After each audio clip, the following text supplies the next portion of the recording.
do të vijojmë me të ftuarin e ditës në studio. Kam kënaqësinë të kem ish generalin zotin Det Prenga. Përshëndetje dhe faleminderit që jeni me ne sot. Kënaqësi. Faleminderit për ftesën, kënaqësia ime. Do të flasim gjërësisht në fakt për shumë tema, po do të mbetemi tek kionismë dhe kjo protestë që organizohet ditën e sotme. Si e shikoni, ka një sinjal politik dhe shoqëror nga ana tjetër kjo protestë sot në Tiranë? Unë do doja, nëse më lejoni, së pari të falenderoja gjithë shqiptarët që i janë përkushtuar kësaj pjesëmarrje masive të protestës së organizuar ditën e sotme që starton në ora 17 në Tiranë, dhe të gjithë organizatorët që janë marrë drejt për së drejti me organizimin e kësaj proteste. Kjo protestë është një simbolik e jashtëzakonshme në mbështetje të ish drejtuesve ushtarak të lartë të ushtrisë qëllimtare të Kosovës. Është përveç mirënjohjes dhe respektit për gjithçka ata kanë bërë bashkë me dëshmorët, luftëtarët dhe heronjtë e Kosovës, por mbi të gjitha është një thirrje e madhe për sa i përket gjykatës ndërkombëtare në Hag dhe asaj në veçanti speciales, sepse po mbahen prej 5 vitesh e tashmë në një proces, do thosha, pa asnjë fakt.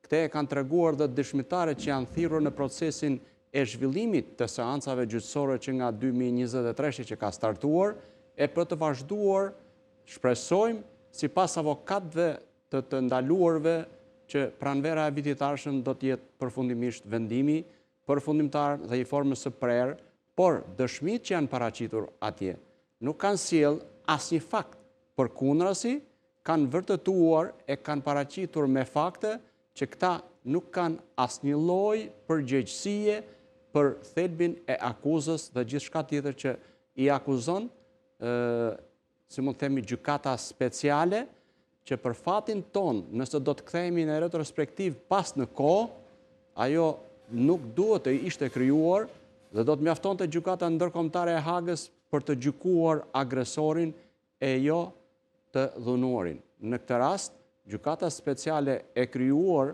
dhe e miratuar nga vetë politika e Kosovës ju kthye si një bumerang për të ndëshkuar, e jo vetëm për të ndëshkuar liderit ushtarak e drejtuesit ushtarak të ushtrisë qëllimtare të Kosovës, por për të hedhur në një farë mënyrë baltë dhe për të sfumuar gjithat përpjekje heroike të bërë nga ushtria qëllimtare e Kosovës, që rezultati bashkë me mbështetjet ndërkombëtare e në veçanti Shteteve të Bashkuara të Amerikës dhe të NATO-s, sot Republika e Kosovës është e pavarur, njihet si republikë, përjashtuar disa shteteve të vogla që për arsye të problemeve dhe të marrëdhënieve e konflikteve të brendshme mbasa janë të ndikuar dhe akoma nuk kanë realizuar njohjen e shtetit të Kosovës.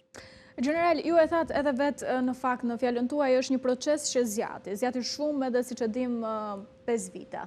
Mund të jetë kjo një pyetje jo shumë le të themi gazetareske, po ama shok interesin e publikut. Pse zjati kaq shumë? Do të them pse vijon ende të jetë në procese kaq. Unë mendoj se gjyqtarët dhe ata të cilët kanë ndikuar për ta realizuar, për ta ngritur këtë gjykat, mendoj se ndihen komod dhe duan të justifikojnë qëllimin për të cilin e ngritën mbi të gjitha dhe duan të jetojnë pse jo me paratë e taksapaguzëve kosovar edhe ca kohë në një, si mund të themi, komfort të tyre. Kjo vjen protesta ditës së sotme, vjen si një akt simbolik, e shihni si një akt simbolik apo nga ana tjetër ndoshta ka një kuptim dhe një kërkesë serioze për sa i përket edhe institucioneve ndërkombëtare e konkretisht gjykatës së Hagës? Unë përveç për te aktit simbolik, unë e shikoj si një presion dhe një kërkesë serioze e qytetarëve shqiptar, e kombit shqiptar përballë gjykatës speciale dhe gjyqtarëve që do ta marrin tërësisht në konsiderat dhe në mbështetje këtë protestës kanë dalë të paktën deri në këtë momente ato çfarë ne jemi njohur, të gjitha dëshmitë që janë shprehur pro ushtrisë qëllimtare të Kosovës dhe liderëve dhe veprimeve të tyre dhe nuk kanë paraqitur asnjë fakt që i implikon në atë çfarë këta kanë ngritur akuzën.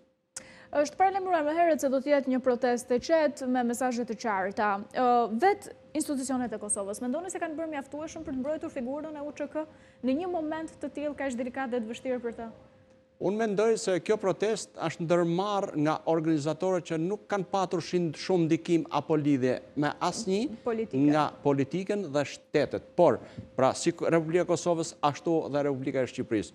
Por, është e pamundur të ndërmerren organizime, sidomos në spektrin e teritorit shqiptar dhe aty ku shqiptarët jetojnë me shumicë, është e pamundur të shpëtosh ndikimit politik. Kjo, për kredo personale, dhe do thoja për fat të keq, ishte momenti për para kësaj proteste që politika si në Tiranë, ashtu dhe në Prishtinë, të bashkohesh pasi për çështje madhore, për çështje kombëtare, nuk mund e nuk duhet të ketë ndasi dhe qëndrime për përfitime personale. Këtu vihet në lojë një luftë e drejtë çlirimtare e ushtrisë dhe e liderëve të saj, dhe këta nuk mbajnë anën e duhur, apo nuk arrin do të ngrihen mbi vetveten, mbi egoizmin e momentit për të shfaqur atë që duhet e për të mbështetur ajo që është më e rëndësishmja, pjesa kombëtare. Edhe vendet e tjera, sa ne kemi parë, kemi dëgjuar dhe përjetuar, kur vjen çështja për të diskutuar probleme madhore të kombit, nuk ka opozit, nuk ka qëndrim të ndarë politik, por ka bashkim, pasi në qoftë se ne do t'jemi të përqarë. Dhe kjo frymë do të vazhdoj, atëhere ne nuk arrim do të përcaktojmë, kemi mik dhe kemi kundërshtar. Dhe këta e kemi mëse të qartë, nëse nuk do të arrim do të përcaktojmë, atëhere risku dhe pasiguria jonë do të shtohet. Në vend që këta janë pushtetarët, këta janë politikanët, që e kanë detyrë dhe mision të tyre të përkujdesen për jetën e qytetarëve të tyre, dhe për sigurinë e vendit të tyre, për ruajtjen e tërësisë territoriale toksore të çdo vendi. Nëse do të vazhdojmë në këtë sens, do thosha, pa marrë përsipër të bëjnë një analizë apo të jap, si thosh, një përkufizim të saktë, unë jam një qytetar shqiptar, pavarësisht se i larg jo shumë politikës, por jetoj në këtë vend, qëndrime të tilla unë do t'i quaja dritë shkurtër dhe jo të perspektivës. As për ata vetë, atyre politikanëve që marrin qëndrime dhe pozicione të tilla u duket se për momentin kanë fituar, por unë do thosha që janë të humbur dhe në vlerësimet që do të bëhen në të ardhmen, historia do t'i ndëshkojë. Apo i referoni konkretisht kur thoni duhet të jetë politika e bashkuar, e keni mes raportit Shqipëri Kosovë apo duke qenë në të gjitha nivelet, edhe Shqipëria brenda për brenda. Po marr ditën e djeshme. Dita e djeshme ishte momenti vendimtar që politika të linte ndasit për përfitime personale anash dhe të bashkoheshin në dy qëllime. Së pari të miratonin një rezolut për genocidin serb në Kosovë dhe e dyta politika shqiptare pa asnjë dallim e ndasi të bashkohesh protestës dhe të bën të thirrje për të bashkuar në protestë. Pasi kjo protestë tek ndërkombëtarët që janë të akredituar në Tiranë dhe ndërkombëtarët që na shohin e na ndjekin nëpër medias drejt për së drejti apo në pak vonesë, jam i bindur që ata do të nxjerrin përfundimet e tyre dhe ka të bëjë shumë roli që ne luajmë dhe prezenca e prezantimit që ne bëjmë. Po, ka që në fakt vetë opozita e cila refuzoi në fakt edhe lideri Berisha ishte pjesë e kësaj proteste që ju e shihni edhe si kritike. Po, me që jemi të kjo temë, ndoshta ndalemi pak edhe tek deklaratat që pati, unë pyeta edhe analistin pak më herët se sigurisht janë këto ngjarjet që shënojnë, po doja t'ju pyesja edhe juve. Pati një koment apo kritik e reagimet të ndërsjellta ditën e djeshme gjithashtu edhe mes kryeministrit shqiptar zotit Edi Rama e lëvizjes vendosja. I pat një tension i cili ndoshta ishte i panevojshëm në këto moment? Absolutisht, unë shikoj të panevojshëm në këto momente dhe në çdo moment tjetër.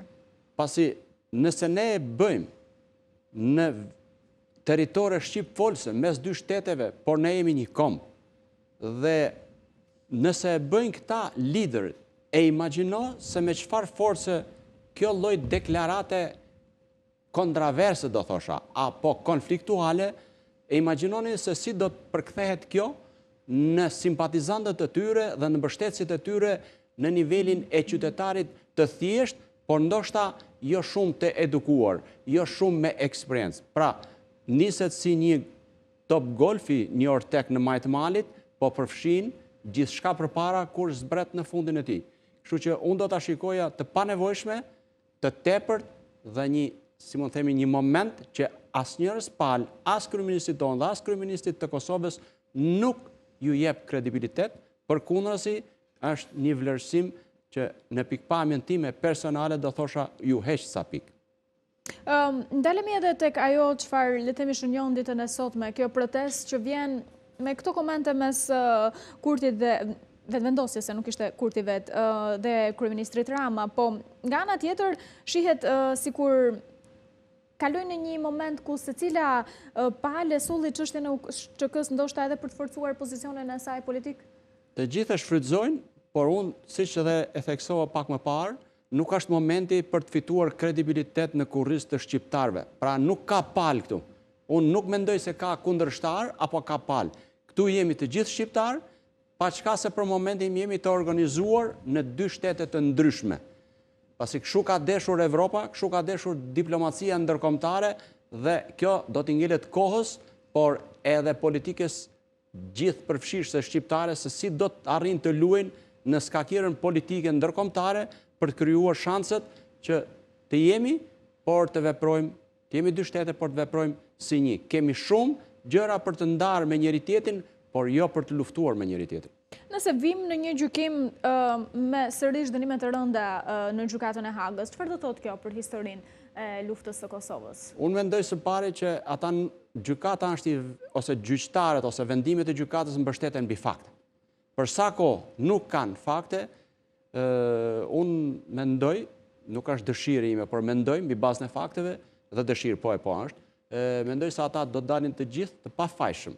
Do të lirohen të pafajshëm dhe do të jetë pranvera e vitit të ardhshëm, mendoj, që duke marrë në konsiderat procedurat e të zgjatëra të gjykimit, të dëshmive, të shpalljes, të zbardhjes së vendimit dhe momentet e lirimit, unë besoj dhe uroj dhe shpresoj plot që pranvera e vitit të ardhshëm do të jetë dita kur ata do të lirohen të pafajshëm dhe të kthehen në vendin e tyre, Republikën e Kosovës dhe pranë familjeve të tyre. Nuk besoj kurse si që do të ketë asnjë. Por edhe nëse do ketë, nuk mundet, pavarësisht se kanë qenë dhe janë dhe do të mbeten ish liderit dhe drejtuesit kryesor të ushtrisë shërbimtare të Kosovës, nuk mundet për 1, 2, 3 apo pak persona, edhe nëse gjenden në faj, që unë nuk ka deri tani pakës ka fakte, por nëse gjenden, nuk mundet të përbaltet apo të hidhet poshtë një luftë çlirimtare e drejtë që lufton për lirit dhe të drejtat e vendit të vet. Në fakt edhe në një lidhje të pak minutave më parë me një ish ushtar të UÇK, kështu e konsideroj zoti Prenga, sikur po shkelet një ideal. A duket kështu edhe në sytë tuaj? Ata pretendojnë dhe qëllimi i tyre ky ka qenë, besoj, që në momentin e krijimit të gjykatës speciale, nuk di të them sot se s'kam fakte se kush ka qenë ndikimi dhe kush ka ndikuar më shumë për ta krijuar, por faktet po tregojnë se ndikimi këtu ka qenë më i madh serb dhe atyre që e kanë mbështetur, se në vend që të krijosh një gjykatë apo ajo që është ndërkombëtare e Hagës të dënonte agresorin, këtu po kërkohet të gjykohen dhe të dënohen ata të cilët kanë luftuar për lirinë e të drejtat e vendit të tyre. Kjo në një farë mënyrë po shikohet dhe gjithë përpjekjet janë bërë që nëpërmjet intimidimit apo qoftë dhe dënimit të krerëve të ushtrisë shërbimtare të Kosovës të quhet edhe lufta në përgjithësi të quhet si jo luftë çlirimtare, por të kthehemi tek ato etiketimet që bëri serbi, kanë qenë dhe të tjerë ndërkombëtarë që në fillim e kanë quajtur organizatë terroriste. Pastaj më vonë e pan se nuk është më një organizatë terroriste, por është një komb, një popull i organizuar, i ardhur nga çdo cep i botës, ku ka lënë gjithë rahatlikun, gjithë organizimin e jetës dhe veprimtarisë së tij dhe ka ardhur dhe është flijuar për lirinë e vendit vet. Dhe kjo nuk mund të quhet, si mund të themi, organizat apo strukturë. Këte pastaj e vërtetuan dhe ndërkombëtarët e kanë paraqitur edhe ata të cilët kanë qëndruar më afër leadershipit të ushtrisë shërbimtare të Kosovës e kanë paraqitur me fakte që nuk ishte një organizatë terroriste, por ishte një strukturë ushtarake e mbështetur, e trajnuar dhe e përgatitur, natyrisht e mbështetur nga ndërkombëtarët, që luftoi për lirinë dhe drejtat e një vendi që ishin të dhënuara, të shtypura dhe këte e tregoj më së miri dhe po të marrim NATO-jo me ndërhyrjen edhe vendimin e Bill Clintonit goditi për 79 ditë diapozitivin e Serbisë, duke parë se çfarë masakrash kishte bërë më parë Serbia dhe ajo i vazhdoi, e nëse nuk do të ndërhynte NATO, me siguri Kosova nuk i ka pasur kapacitetet operacionale dhe nuk ka patur mundësi për ta përballuar një agresion të tillë. Në fakt, për të mbetur sigurisht në të njëjtën diskutim, ndoshta jo vetëm konkretisht përse përket protestës së ditës së sotme, po edhe situatës politike në rajone, në botë gjithashtu. Kemi ardhur në një armë pushim në lindjen e mesme sa i përket situatës në Gaza. E pat kështu një hap pozitiv atë sa i përket, le të themi, momentit më kritik ku ndodhej vetë ripi i Gazës? Unë mendoj se të gjithë bota e ka përshëndetur, përkrahur dhe ne e shohim si moment jashtëzakonisht pozitiv. Pas një lufte 2 vjeçare, ku lindja e mesme në përgjithësi është vendi lufta mes Izraelit edhe vendeve arabe, por në veçanti me palestinezët, ka qenë 48 kur ata janë vendosur në këtë rajon që kanë patur luftra të përgjakshme dhe këtu cilësohet konflikti më i gjatë në botë, e ndoshta më i përgjakshmi në botë. Dhe kjo është një drezë e dritë shprese që u vendos armë pushimi pa çka se është tepër i brisht, që faza e parë e 20 pikave të shpallura të marrëveshjes së paqes nga Trumpi po zbatohet, por me mjaft vështirësi.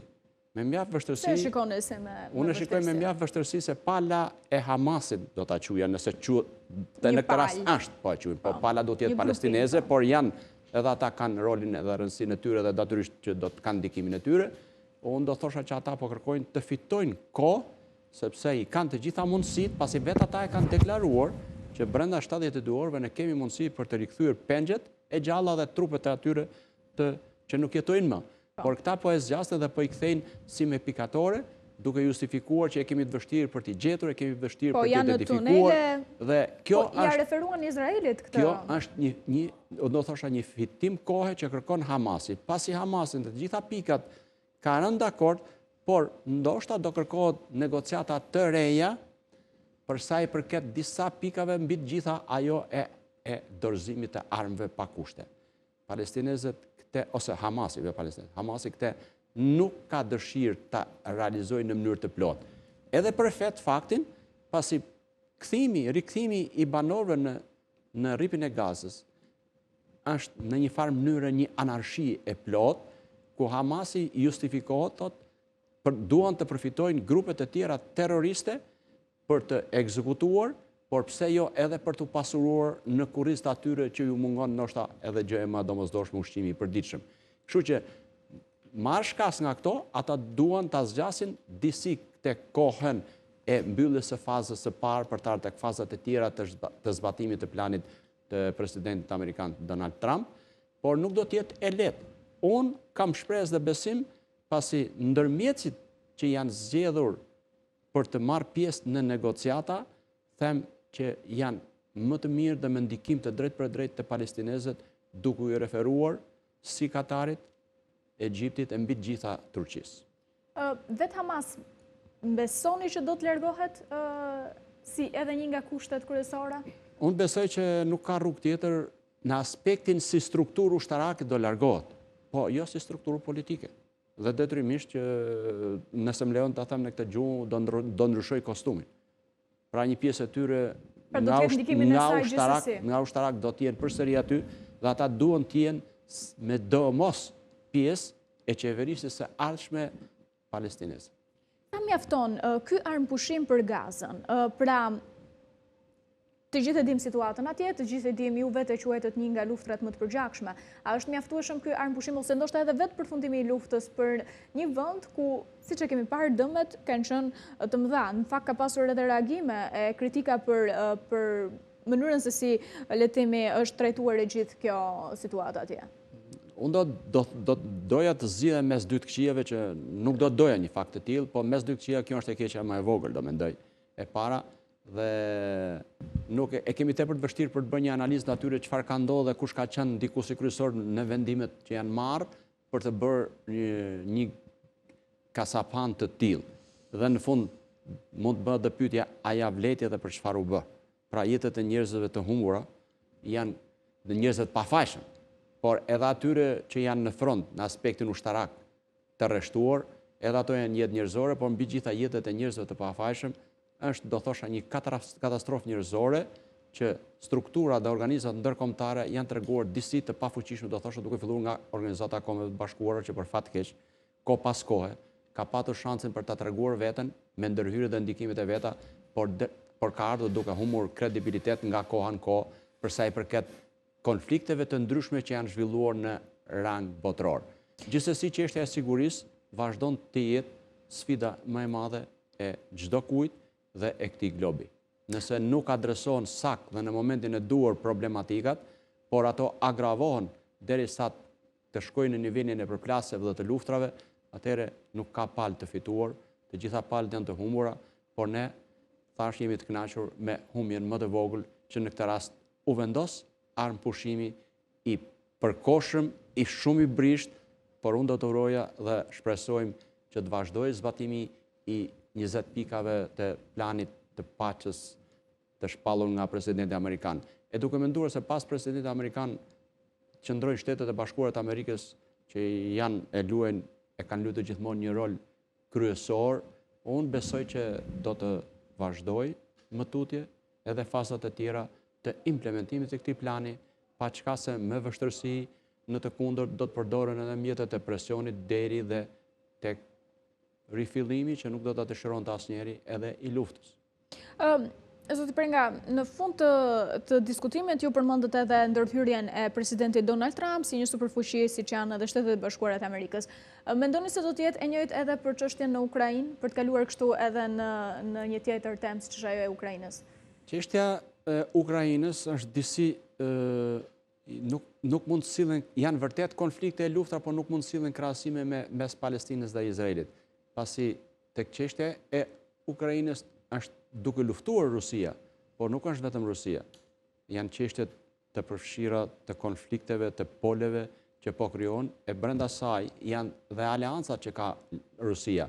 E para është Kina, në mbështetjen e saj. Ne sot po të verifikojmë në terren aty ku zhvillohen operacionet luftarake, ka armatim, municione dhe teknologji ushtarake që vjen nga Kina.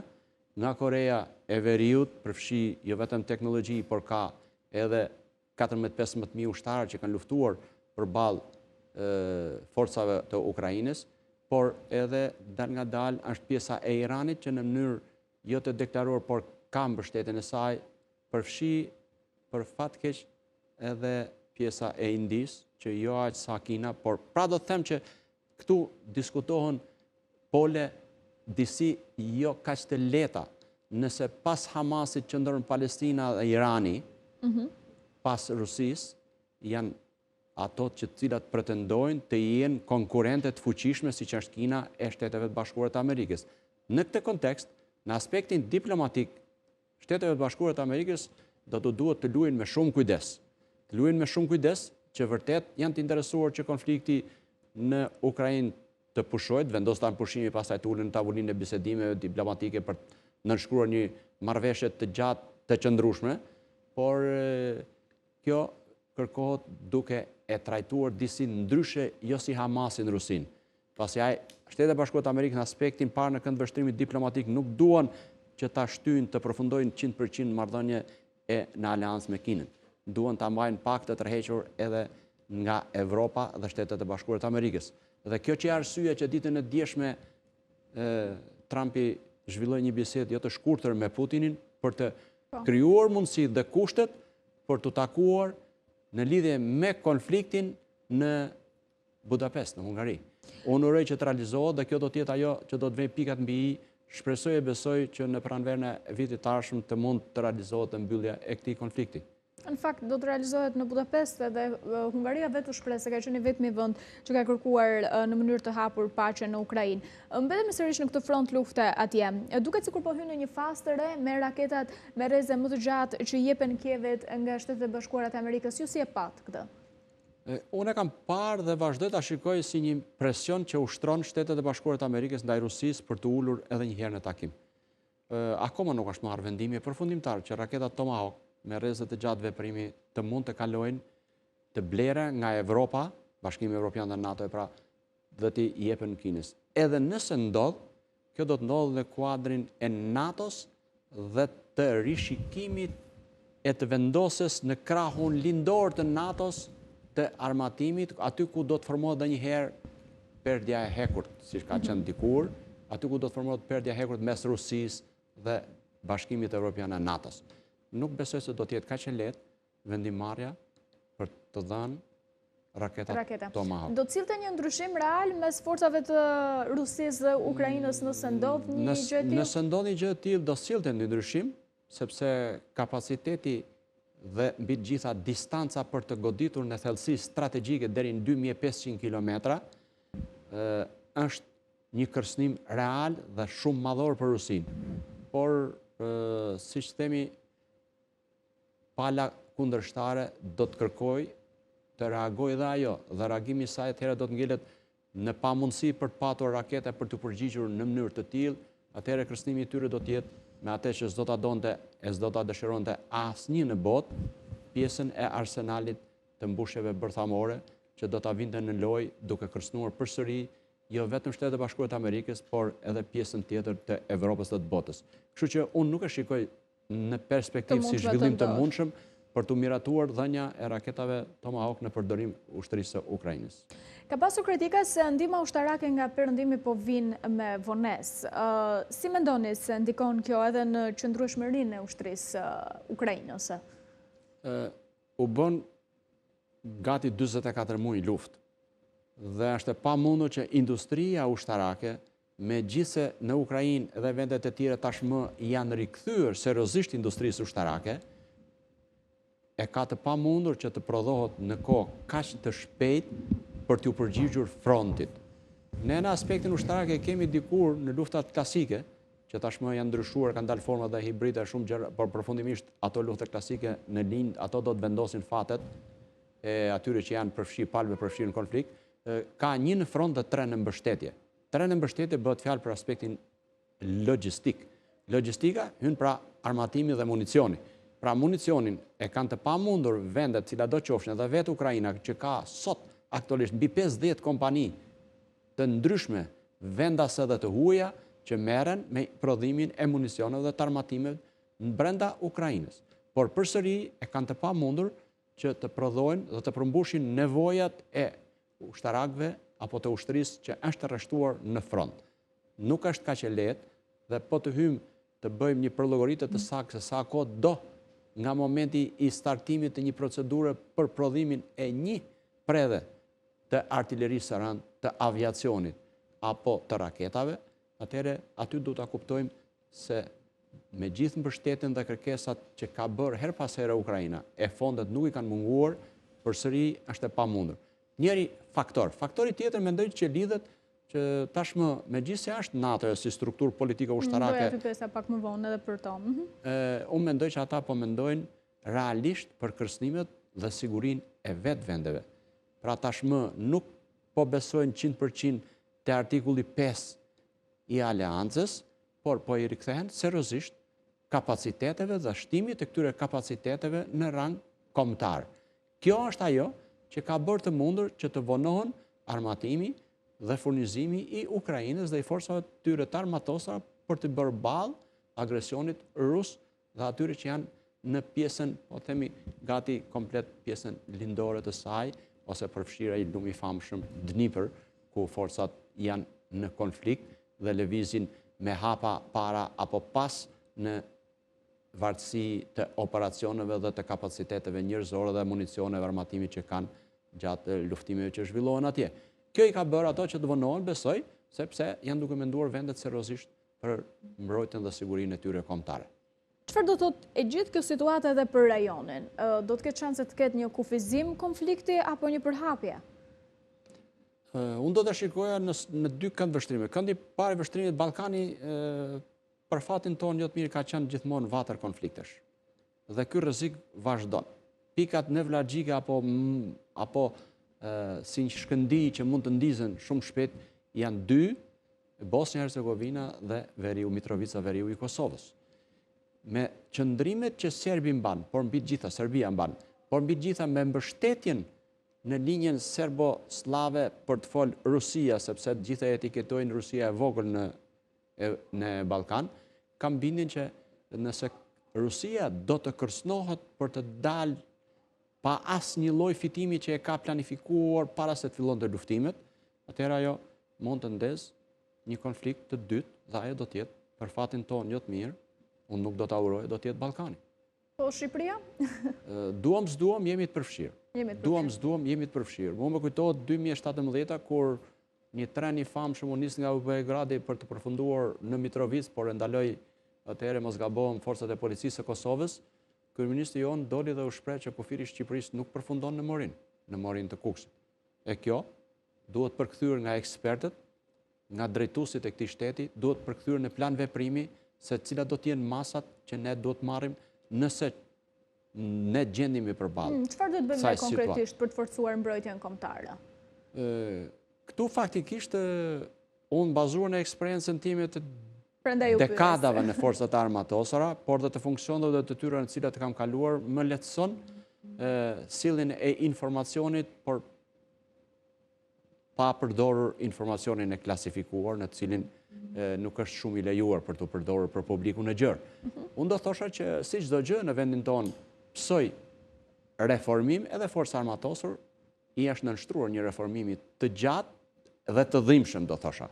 Gjithsesi, tashmë qeveria së pari, por dhe ekspertët ushtarak e kanë kuptuar domosdoshmërinë e rritjes së kapaciteteve operacionale brenda forcave të armatosura si një garanci dhe elementi i parë që në një rast kërcënimi të sigurisë kombëtare, tërësisë territoriale toksore të shqiptare, atëherë këta do të jenë të parët që do të veprojnë, të parët që do të aktivizojnë. Forca armatosur është ajo që është e para dhe e gatshme, por do të jenë dhe strukturat e tjera, të cilat jam i bindur që kanë ndikuar dhe duke filluar që nga pjesa e strategjisë së sigurisë kombëtare, strategjisë ushtarake dhe e planit afatgjatë të zhvillimit të forcave të armatosura ka ndryshime, duke filluar edhe tek pjesa që është më e rëndësishme, një nga shtyllat kryesore, modernizimi i forcave të armatosura, tek pjesa e industrisë ushtarake.